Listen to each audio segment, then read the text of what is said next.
Eu convido os irmãos a abrirmos a palavra do Senhor no livro de Juízes, capítulo 17. Nós estamos caminhando para o final da nossa exposição. Os últimos 5 capítulos, 17 a 21, formam o terceiro bloco do livro de Juízes. E nós meditaremos hoje no capítulo 17. Diferente dos outros capítulos, não é um capítulo muito grande, apenas 13 versículos. Juízes, capítulo 17. Os irmãos podem permanecer assentados como estão, mas em reverência à palavra do Senhor, e eu farei a leitura, os irmãos me acompanhem. Juízes, capítulo 17, todo o capítulo.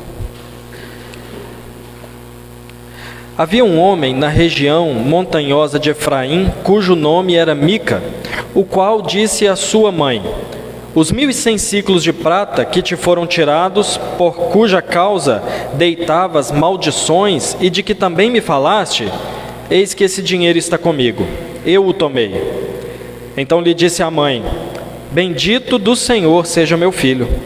Assim restituiu os 1.100 ciclos de prata à sua mãe, que disse: de minha mão dedico esse dinheiro ao Senhor para meu filho, para fazer uma imagem de escultura e uma de fundição, de sorte que agora eu te devolvo. Porém, ele restituiu o dinheiro à sua mãe, que tomou 200 ciclos de prata e os deu ao ourives, o qual fez dele uma imagem de escultura e uma de fundição. E a imagem esteve em casa de Mica. E assim, este homem, Mica, veio a ter uma casa de deuses, fez uma estola sacerdotal e ídolos do lar, e consagrou a um de seus filhos para que lhe fosse por sacerdote. Naqueles dias, não havia rei em Israel, cada um fazia o que achava mais reto. Havia um moço de Belém de Judá, da tribo de Judá, que era levita e se demorava ali. Esse homem partiu da cidade de Belém de Judá para ficar onde melhor lhe parecesse. Seguindo, pois, o seu caminho, chegou à região montanhosa de Efraim até a casa de Mica. Perguntou-lhe Mica: de onde vens? Ele lhe respondeu: sou levita de Belém de Judá e vou ficar onde melhor me parecer. Então lhe disse Mica: fica comigo e sê-me por pai e sacerdote, e cada ano te darei 10 ciclos de prata, o vestuário e o sustento. O levita entrou e consentiu em ficar com aquele homem, e o moço lhe foi como um de seus filhos. Consagrou Mica ao moço levita, que lhe passou a ser sacerdote, e ficou em casa de Mica. Então disse Mica: sei agora que o Senhor me fará bem, porquanto tenho um levita por sacerdote. Vamos orar mais uma vez? Senhor, nós acabamos de ler a Tua palavra, que é poderosa para transformar as nossas vidas. Nós ouvimos, ó Deus, muitos ruídos durante a nossa vida, no mundo.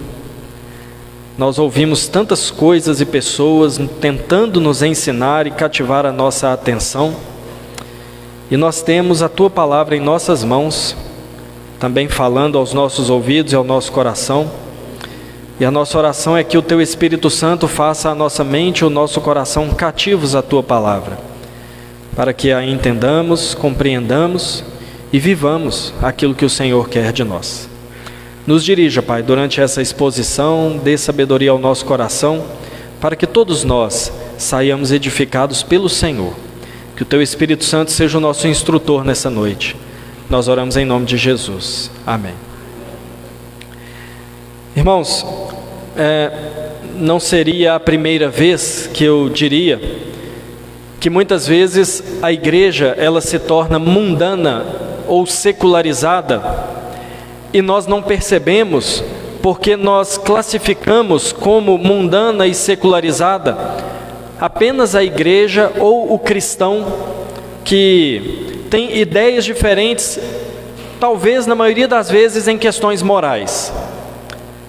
Nós pegamos questões relacionadas à sexualidade, ou à vida moral, ou aos relacionamentos, ao lazer, ao que se assiste na televisão, E nós muitas vezes classificamos essas coisas como aquilo que torna uma igreja secularizada ou um cristão secularizado. Ainda que isso seja verdade e seja sim um parâmetro, existem muitas outras coisas que podem nos tornar secularizados ou mundanos. E isso acontece quando nós tomamos uma filosofia de vida, ou seja, uma maneira de viver do mundo, e adotamos para nós, pessoas que conhecem a palavra de Deus, como modo de vida. Então, existem coisas que vão manifestar um cristão mundano ou secularizado que estão muito diferentes das questões morais. Por exemplo, pode ser que nós vivamos sem ter diante dos nossos olhos grande expectativa com a eternidade. Pode ser que diante dos nossos olhos só passem as coisas deste mundo, como se aqui fosse tudo que nós temos. Isso é um sinal de um crente secularizado, perdeu a visão da eternidade. Ou talvez nós podemos ter aquela ideia em uma área totalmente diferente da nossa vida, que talvez nós não percebemos, que podemos ser mundanos também. Talvez nós temos a mesma visão do mundo com relação ao trabalho. Ou eu vejo que o trabalho é um mal necessário, ou eu vejo que a única função do trabalho é eu ter o meu salário. Isso é uma visão secularizada do trabalho. A Bíblia nos ensina que o trabalho é um serviço que se presta ao Senhor e para a glória dele. Então, adotar uma visão dessa é ser um crente secularizado. Mas existe algo que às vezes vai adentrando a nossa mente, ao nosso coração, às igrejas, que é um grande sinal de secularismo, de mundanismo, e às vezes nós não percebemos, que é quando nós não aceitamos que alguém diga para nós o que nós temos que fazer.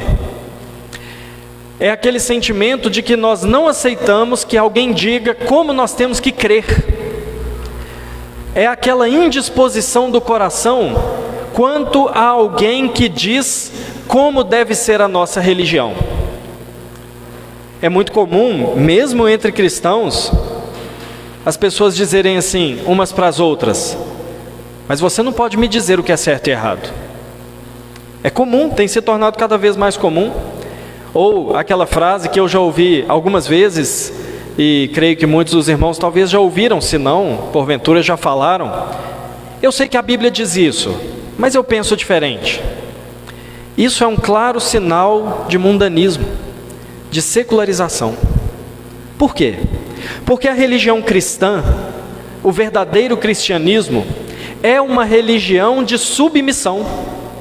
Quando eu digo que é uma religião de submissão, eu não estou falando uma religião de submissão a denominações ou a pessoas ou a pastores, mas é uma religião de submissão à palavra de Deus. Era esse, lembrando aí amanhã, dos anos do aniversário da Reforma, era esse um dos desejos, uma das orações de Lutero, que ele sempre fosse trazido cativo à palavra de Deus. Então, o verdadeiro cristianismo é uma religião onde a palavra de Deus determina como é a nossa vida, como é a nossa adoração, o nosso culto, como é o serviço que nós prestamos ao Senhor, como nós exercemos a nossa fé. A Bíblia determina todas essas coisas. Nós não criamos nada. A Bíblia não está nos dando criatividade para criarmos alguma coisa verdadeira.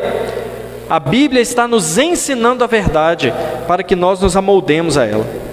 Assim, rejeitar a verdade da palavra de Deus, rejeitar os parâmetros verdadeiros e absolutos da palavra de Deus, é rebeldia contra Deus, é falta de submissão à palavra e é um claro retrato de mundanismo. Principalmente quando a nossa vida religiosa é moldada por nós mesmos.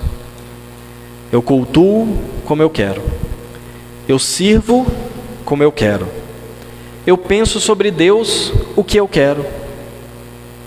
Quando nós fazemos isso, o nosso coração está sendo mundano, está sendo secularizado.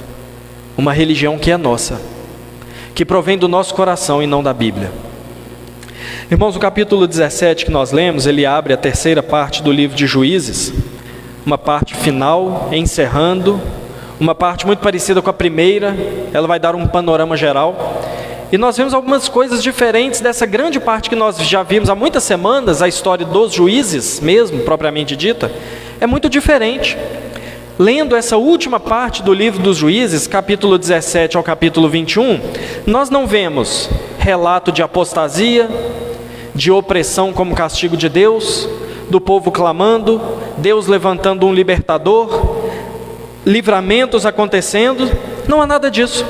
Há um quadro apenas religioso e social, onde o povo de Deus já não se parece mais com o seu Deus. E existe uma grande diferença entre a parte que nós acabamos na semana passada do livro de Juízes, para essa parte que nós estamos começando, mas que pode parecer muito diferente, mas não é tão diferente assim. Talvez sejam dois lados da mesma moeda. Havia um refrão, havia um moto nos capítulos anteriores, que era o seguinte: Israel tornou a fazer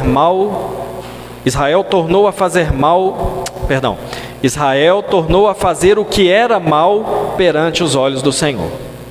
Quantas vezes nós não ouvimos isso no livro de Juízes?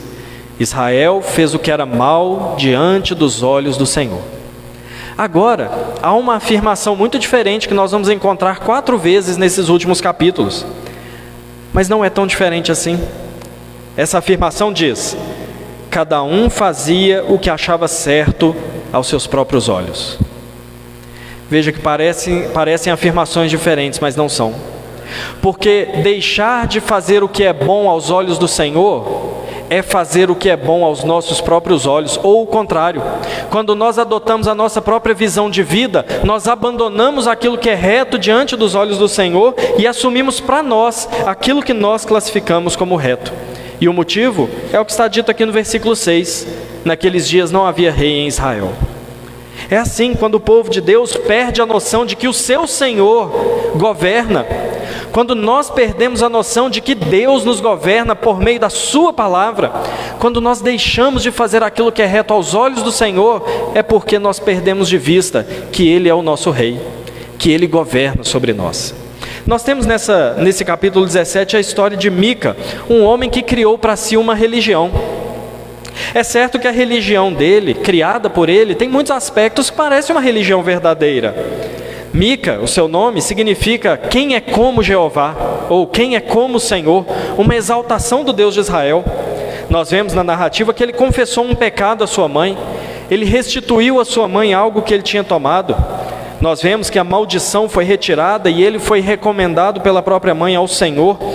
Nós vemos essa mãe consagrando o dinheiro ao Senhor. Nós vemos Mica com a grande preocupação de ter um sacerdote que viesse da tribo de Levi. Batendo o olho nesses detalhes, nós pensamos assim: uma boa religião. Nós podemos fazer como às vezes fazemos hoje: desprezamos aquilo que está errado, focamos no que está bom e está tudo bem. Mas veja, essa religião dele não era verdadeira, porque ele quebra a lei roubando a sua mãe, ele não se arrepende, mas teme a maldição do Senhor. O dinheiro consagrado vai para o filho e não para Siló, para onde deveria ir. Tudo foi consagrado, mas apenas parte foi entregue. Quebrou a lei fazendo ídolos, quebrou a lei fazendo um templo ornamentado como quis, quebrou a lei fazendo o seu próprio sacerdote. Ou seja, um olhar externo, superficial, poderia parecer que ele tinha a religião do povo de Deus, mas ele criou uma religião que estava correta diante dos seus próprios olhos. Meus irmãos, não muito diferente dos nossos dias, não há nada mais comum do que as pessoas criarem religiões que podem até parecer cristãs, mas que são feitas de acordo com aquilo que é correto diante dos seus olhos. As pessoas sentem a necessidade, e o ser humano sente a necessidade de ter para si uma religião. Então ele vai precisar de um Deus, de um altar, de um culto, de um sacerdote, mas ele, desprezando a verdade de Deus, vai fazer isso tudo segundo o seu próprio coração. Assim era a religião de Mica. Assim é a religião particular, quando nós nos afastamos das Escrituras e criamos para nós uma religião que está correta diante dos nossos olhos, e não diante dos olhos do Senhor. Veja como é uma falsa religião.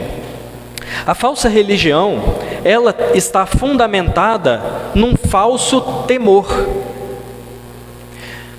Se nós observarmos todas as religiões no mundo, todas as religiões promovem algum tipo de sacrifício.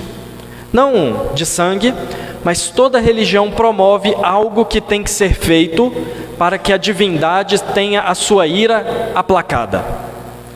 Por que isso? Porque no coração de todo homem há o medo de Deus. Todo homem sabe que Deus existe. Todo homem sabe que Deus está irado contra os seus pecados. Então toda religião precisa criar alguma coisa para se afastar desse temor de Deus, dessa ira de Deus. Só que isso se torna em superstição, quando há o temor de que coisas ruins podem acontecer e que por causa disso algo bom precisa fazer. Deus está irado, então eu preciso de um sacrifício. A divindade está irada, então eu preciso de fazer uma oferenda. A divindade está irada, então eu preciso oferecer alguma coisa. Eu preciso fazer uma caridade. Eu preciso pagar uma coisa ruim com uma coisa boa. Assim é o coração supersticioso, que muitas vezes pode tomar o coração dos cristãos. O versículo 1 e 2, nós lemos que esse homem havia roubado a sua mãe. Nós não sabemos como ele roubou, nem porquê, mas é certo que ele roubou uma pequena fortuna da sua mãe, aproximadamente 13 quilos de prata. E ele devolveu. O texto narra que ele pegou todo esse dinheiro e devolveu. Mas por quê? Por arrependimento? Certo que não. O texto diz que o texto nos dá a entender que ele ficou com medo das maldições da sua mãe.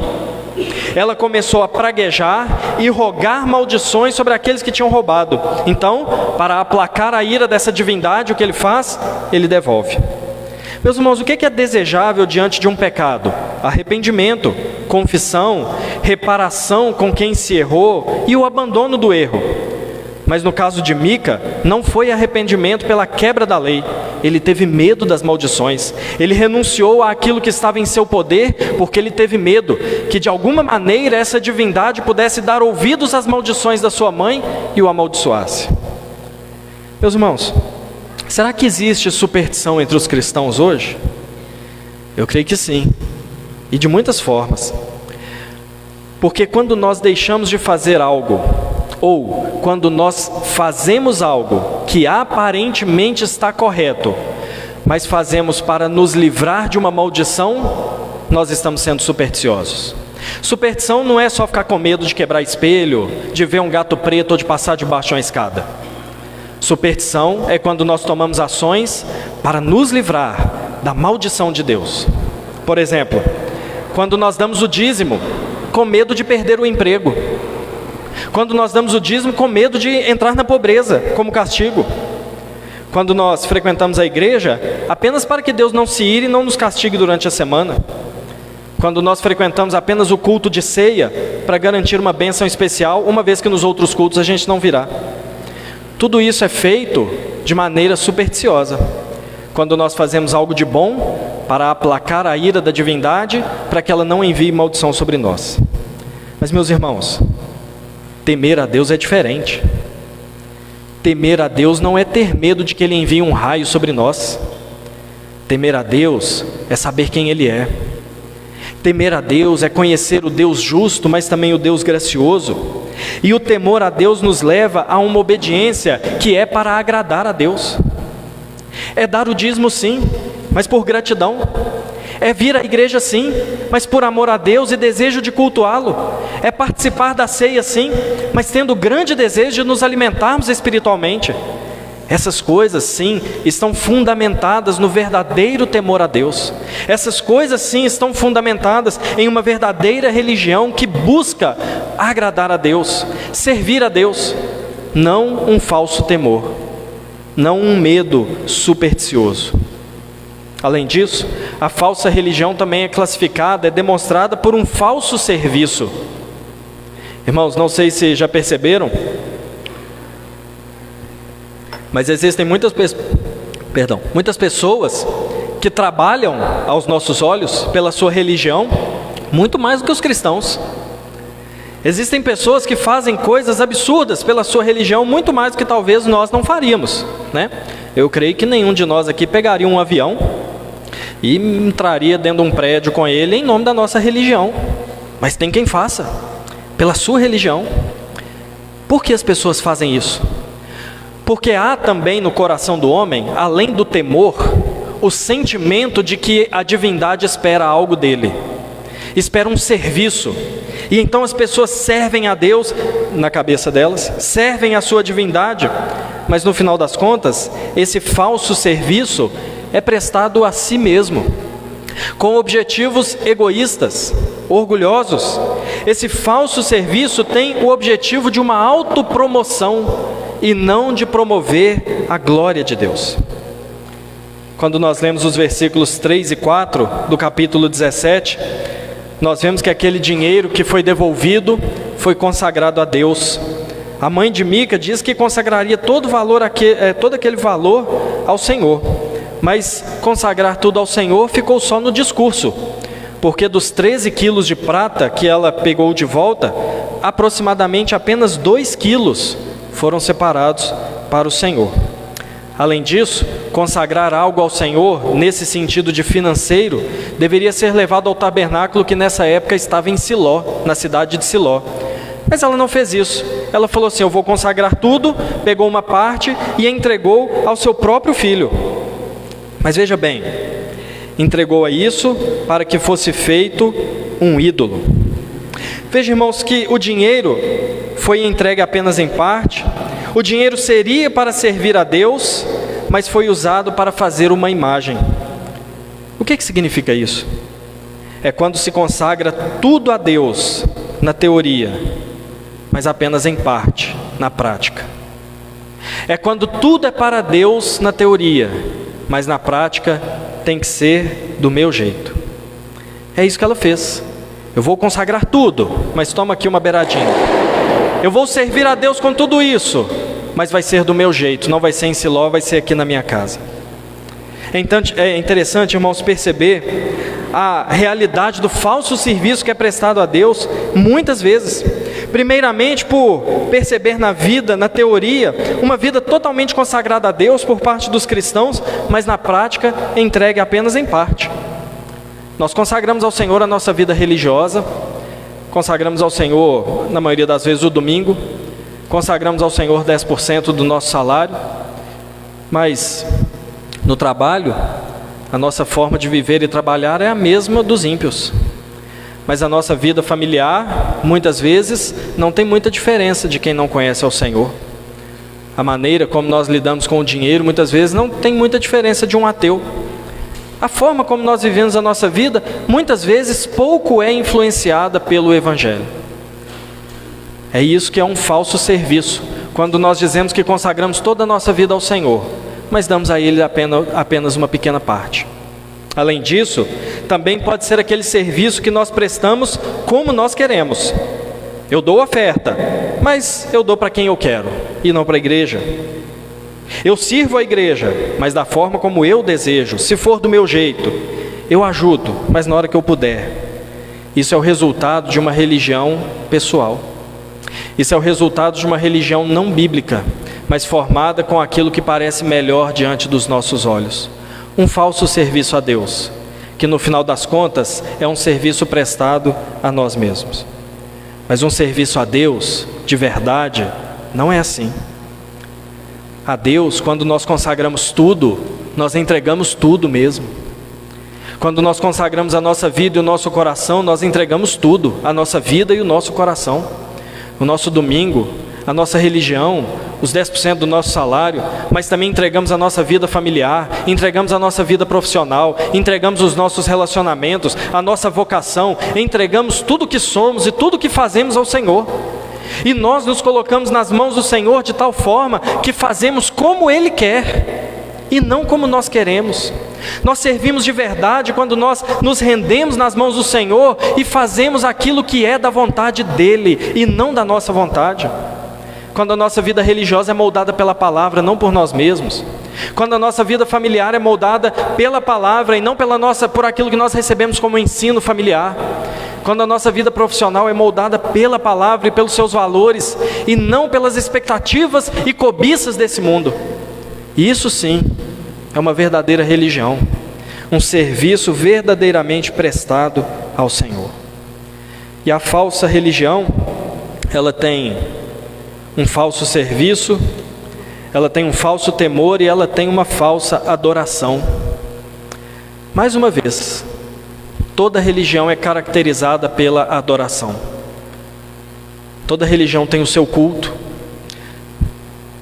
toda religião tem os seus sacerdotes, toda religião tem os seus cantos, toda religião tem o seu templo, toda religião tem adoração, porque isso é um ímpeto do coração do homem. Deus nos criou assim, com esse ímpeto para cultuar. O problema é que o pecado transformou o homem de um ser adorador para um ser idólatra, e passa a adorar falsos deuses ou a adorar o verdadeiro Deus de maneira falsa, pensando assim prestar verdadeiro culto ao Senhor. Veja o versículo 5.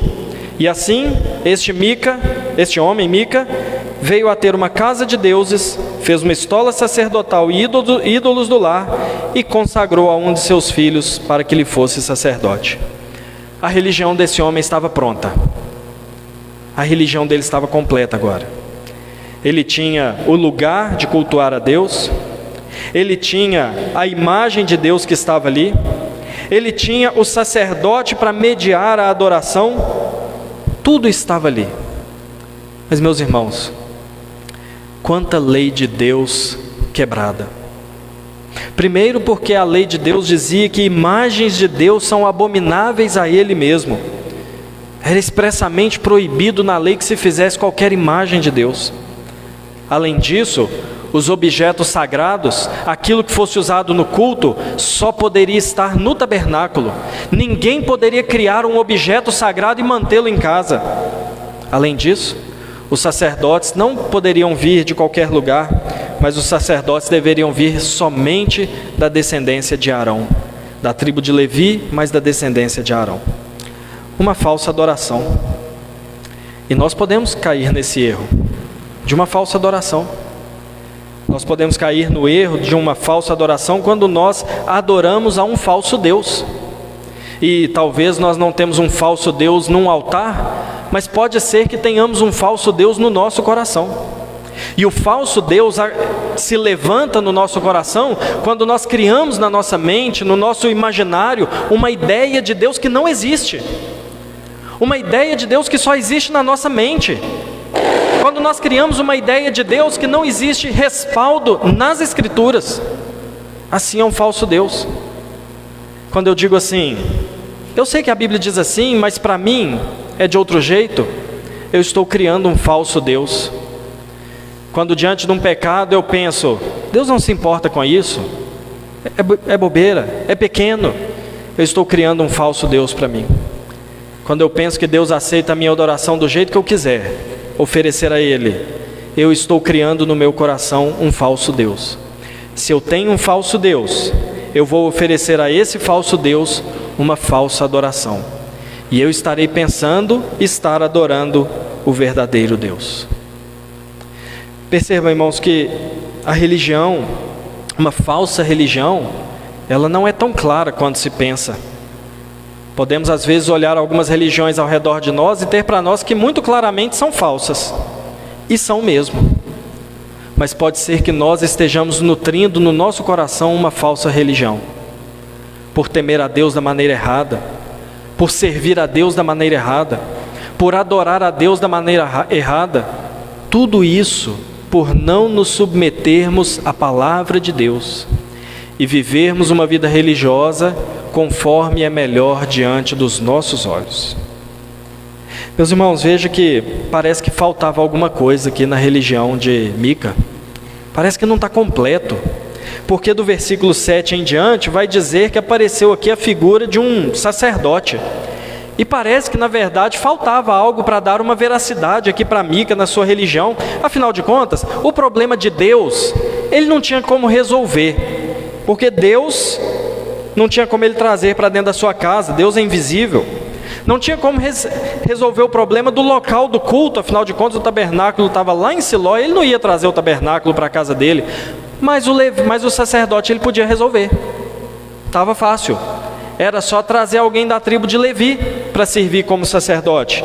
E é isso que acontece. E é interessante, né, irmãos, que ainda hoje, muitas vezes as pessoas se apegam a sacerdotes no sentido não sacramental, mas no sentido de ensino e de condução, para ratificarem, confirmarem a sua falsa religião. Eu vou dizer de novo, é interessante perceber como hoje as pessoas vão atrás de vários sacerdotes para validar a sua falsa religião. O que eu quero dizer com isso? Eu levanto no meu coração a ideia de que eu não quero dizimar. Eu só preciso de uma prova disso. Aí eu acho um pastor na internet que me ensina que eu não preciso dizimar. Está aí o meu sacerdote da minha religião. De repente eu não quero mais a igreja. Eu não quero frequentar a igreja. Eu só preciso de uma justificativa santa agora. Eu acho na internet um pastor que me diz que eu não preciso ir na igreja, que a igreja sou eu. Ok, o sacerdote da minha falsa religião está encontrado. Talvez eu não quero abandonar o pecado, e eu encontro um pastor que diz que eu vivo debaixo da graça. Tudo que eu fizer está perdoado, viva em paz com o seu pecado. É tudo que eu preciso, um sacerdote para validar a minha falsa religião. Talvez eu quero assistir o culto somente pela internet. Aí eu encontro um pastor na internet que dá ceia, batiza, aconselha, faz tudo pela internet. Está feito o sacerdote que faltava para a minha falsa religião. Veja como nós procuramos coisas para validar a nossa falsa religião. E foi isso que Mica fez. Ele conseguiu um sacerdote, mas um sacerdote que não resolvia o problema. Por quê? Primeiro porque esse sacerdote era incapaz de servir. Ele não tinha as credenciais necessárias para ser um sacerdote. Primeiro porque ele era novo. O texto diz que ele era um jovem. E no texto bíblico, o Antigo Testamento, quando usa essa palavra, é porque era jovem mesmo. O sacerdote não era mais classificado como um jovem. Apenas após os 30 anos ele exercia o sacerdócio, e 30 anos ele já não era mais chamado de moço, como diz aqui. Ou seja, ele já não podia servir por aí, lhe faltava experiência.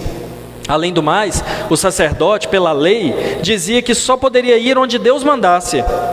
Mas ele estava andando para ver onde ele ia ficar. O texto diz por 2 vezes que ele ficaria onde melhor lhe parecesse. Ele não estava muito interessado em servir ao Senhor.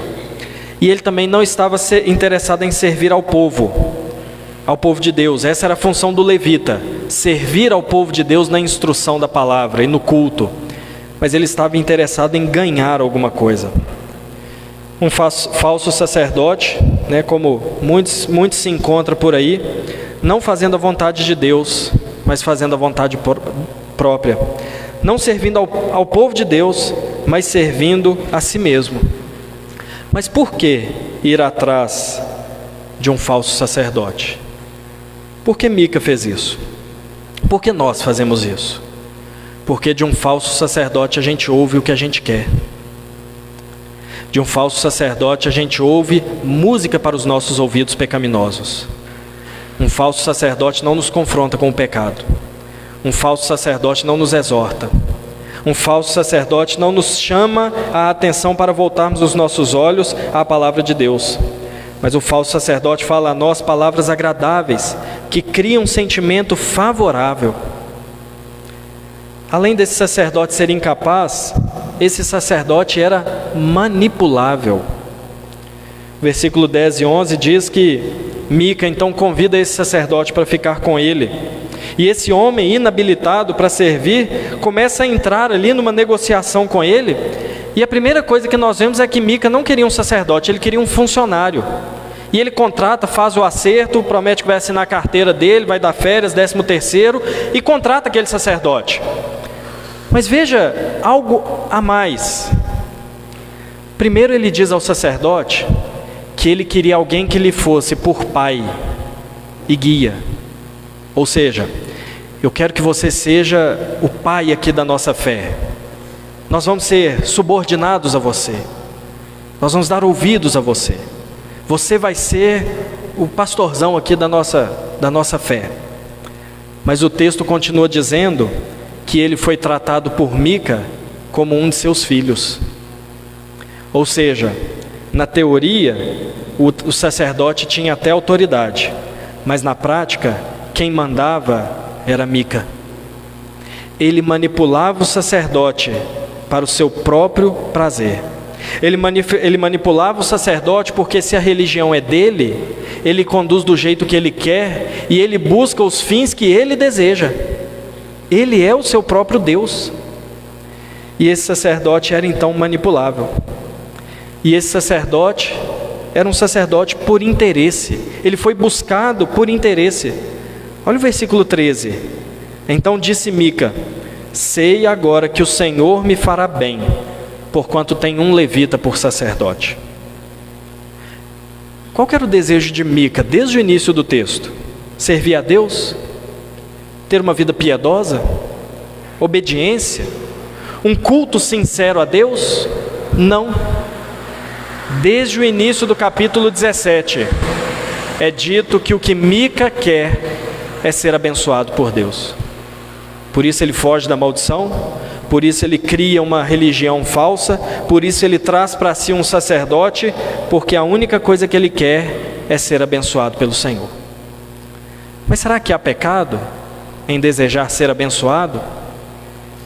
Será que é pecaminoso isso? Desejar a bênção do Senhor? Depende. Eu posso desejar ser abençoado por meio da comunhão com o Senhor. Eu posso desejar ser abençoado por meio da obediência ao Senhor. Eu posso desejar ser abençoado vivendo uma vida piedosa. Eu posso desejar ser abençoado por ter uma vida íntima com Deus. Eu posso desejar ser abençoado por abandonar uma vida pecaminosa.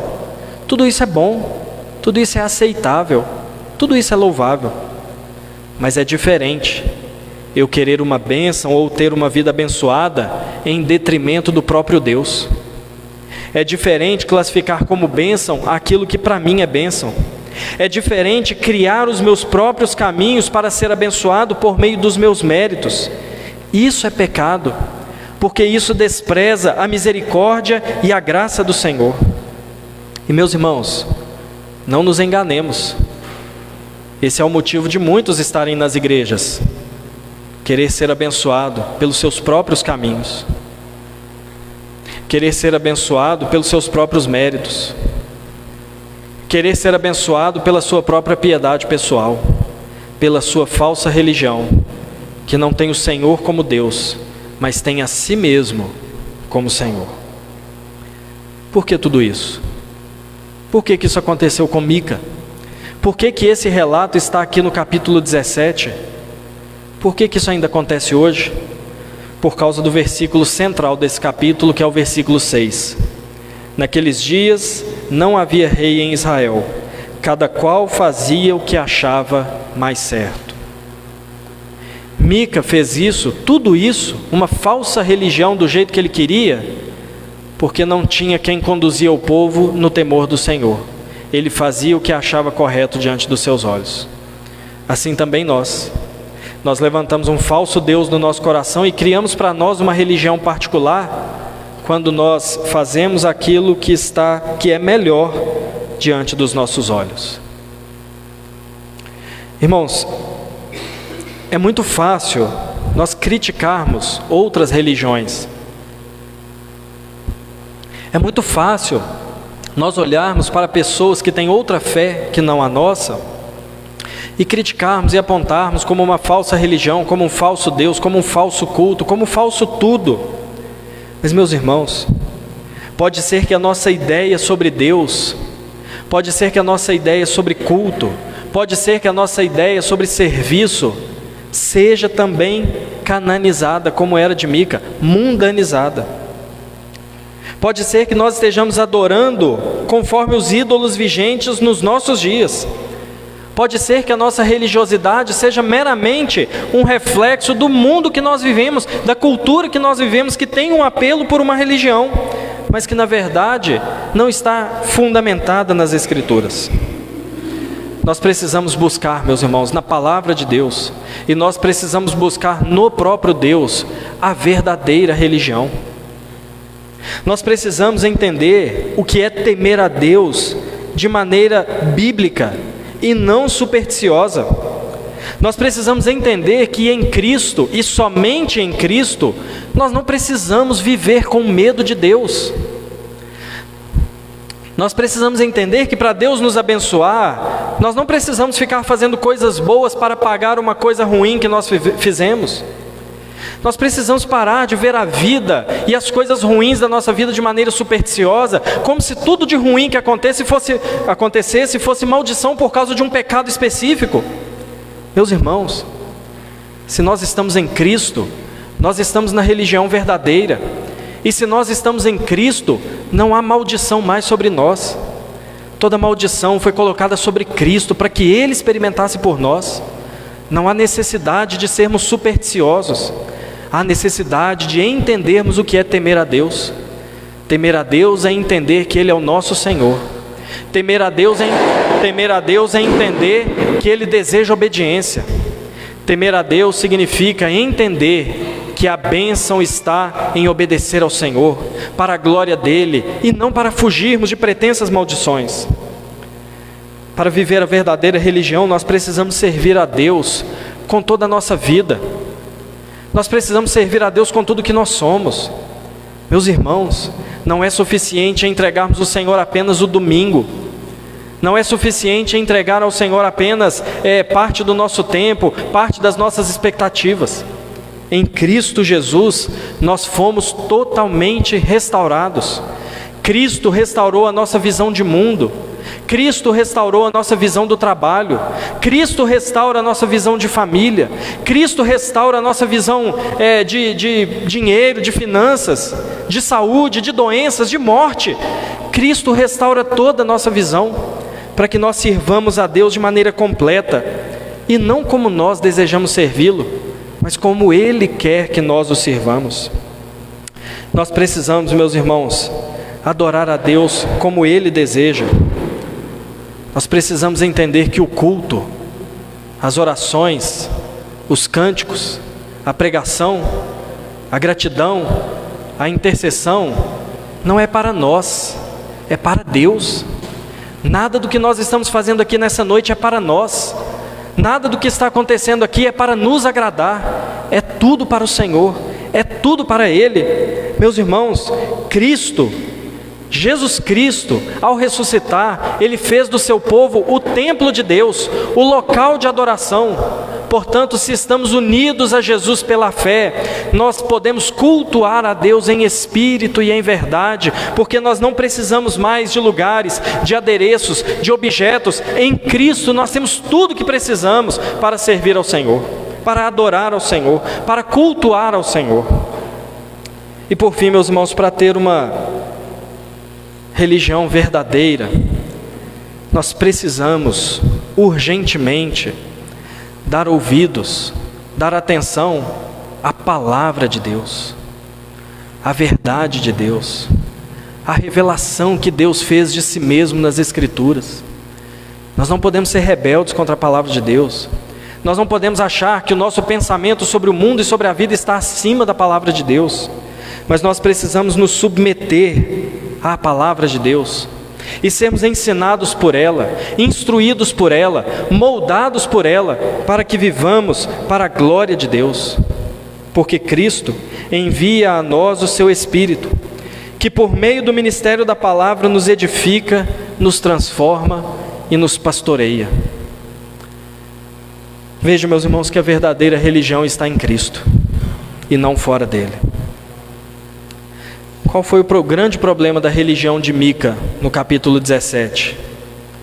Não há nenhuma referência à esperança da libertação vinda de Deus. Não há nenhuma referência a uma expectativa do Messias, do Salvador, do grande Rei, do Libertador. A esperança é posta nele mesmo.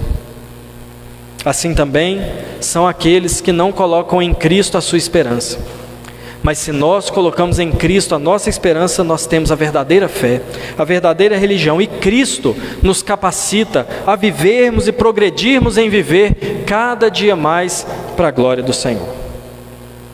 Meus irmãos, nós precisamos urgentemente deixarmos, e eu não falo isso obviamente de maneira ofensiva, eu digo olhando para o meu próprio coração, nós precisamos deixar de ser mundanos. O que eu digo com isso? Não estou querendo dizer que nós vivemos por aí como vive o mundo e domingo estamos aqui. Eu quero dizer que muitas vezes a nossa ideia sobre Deus, a nossa ideia sobre culto, a nossa ideia sobre serviço é muito parecida com o mundo, porque andamos longe das Escrituras. Mas nós precisamos ter a nossa mente e o nosso coração cativo ao Senhor, cativo à palavra, para vivermos de maneira verdadeira a glorificar a Deus. Amém, irmãos?